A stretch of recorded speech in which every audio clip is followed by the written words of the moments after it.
সারা জাহানের নবী হজরত মুহাম্মদ সাল্লাল্লাহু আলাইহি ওয়াসাল্লাম। সৃষ্টিকর্তা তার জন্য জন্মভূমি ঠিক করে দেন মরুভূমি, পাহাড়ের এক অনুৎপাদনকারী স্থানকে, যার নাম এখন সৌদি আরব।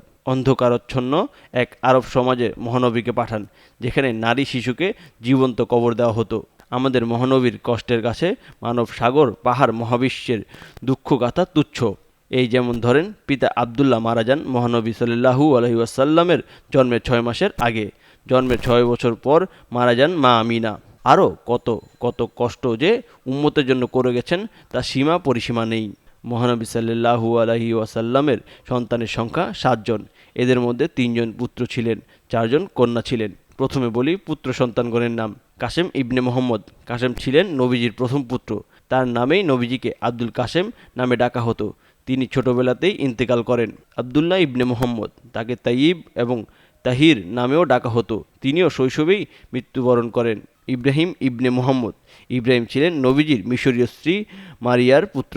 তিনি মাত্র 16 থেকে 18 মাস বয়সে মৃত্যুবরণ করেন।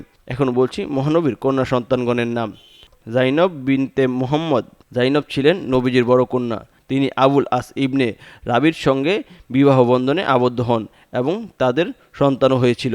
রুকাইয়া বিনতে মুহাম্মদ। তিনি ওসমান ইবনে আফফানের সঙ্গে বিবাহ বন্ধনে আবদ্ধ হন। রুকাইয়া বদর যুদ্ধের সময় অসুস্থ হয়ে মৃত্যুবরণ করেন।